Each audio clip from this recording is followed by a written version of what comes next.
നമ്മുടെ പോളോണി കണക്കട്ടാ. അപ്പൊ ഇവന്റെ ഒരു കംപ്ലൈന്റ് നിങ്ങൾക്ക് ഞാൻ കേൾപ്പിച്ചു തരാം. ഒരു നോയ്സ് ആണ്, AC ഓൺ ചെയ്യുമ്പോൾ നോയ്സ് ആണ്. എന്താന്ന് നിങ്ങൾക്ക് കാണിച്ചു തരാം. അത് എന്തുകൊണ്ടാണ് കേൾക്കുന്നതെന്ന് ഞാൻ നിങ്ങൾക്ക് കേൾപ്പിച്ചു തരാം കേട്ടോ. ആദ്യം സൗണ്ട് ഒന്ന് കേട്ടു നോക്കണേ.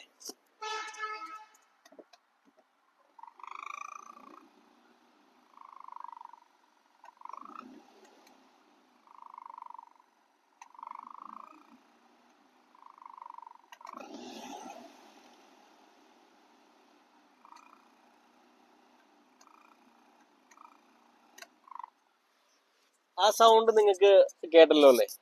ഇതെന്താണ് സൗണ്ട് എന്നുള്ളത് ഞാൻ നിങ്ങൾക്ക് ഒന്ന് കാണിച്ചു തരാം. സൗണ്ട് വേറൊന്നുമല്ല, നമ്മൾ AC ഓൺ ചെയ്യുമ്പോൾ ബ്ലോവർ മോട്ടറിൽ നിന്ന് കേൾക്കുന്ന സൗണ്ടാണ്. നമ്മുടെ വണ്ടി ആയതുകൊണ്ട് വലിയ കംപ്ലൈന്റ് ഒന്നും ഇല്ലാതെ ഓടിക്കോളും, നമുക്കറിയാം. അതുകൊണ്ട് നമ്മളത് ഓടിച്ചുകൊണ്ട് നടക്കുകയാണ്. വേറെ പ്രശ്നങ്ങളൊന്നുമില്ല. ഇതാണ് സാധനം, ബ്ലോവർ മോട്ടർ. സൗണ്ട് കേട്ടോ,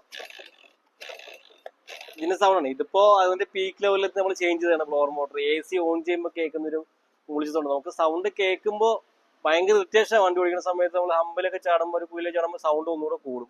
എന്നുവെച്ചാൽ വേറെ ഒന്നുമല്ലാതെ ഈ ബ്ലോവർ മോട്ടർ തന്നെ സൗണ്ട് കേൾക്കണത്. ഇതിങ്ങനെ അധികം സൗണ്ട് ആയി കഴിഞ്ഞാൽ ചേഞ്ച് ചെയ്യാനാണ് ബുദ്ധി. ഇത് നമ്മളിപ്പോ അധികം സൗണ്ട് ആയിട്ട് മാറ്റിയതാണ്. അത് റിപ്പയറിങ് നടക്കില്ല, ചേഞ്ച് ചെയ്യാണ്ട് വേറെ വഴിയൊന്നുമില്ല. നമ്മുടെ വണ്ടി ആയതുകൊണ്ട് വലിയ കുഴപ്പമില്ല. നമ്മൾ അങ്ങനെ ആ സൗണ്ട് കൂടുന്ന അനുസരിച്ചിട്ട് ചേഞ്ച് ചെയ്യാം എന്നുള്ള മൈൻഡിൽ നിൽക്കുകയാണ്. അപ്പൊ നമ്മുടെ വണ്ടിക്ക് വലിയ സൗണ്ട് പോലെ ചെറിയൊരു സൗണ്ടേ ഉള്ളൂ.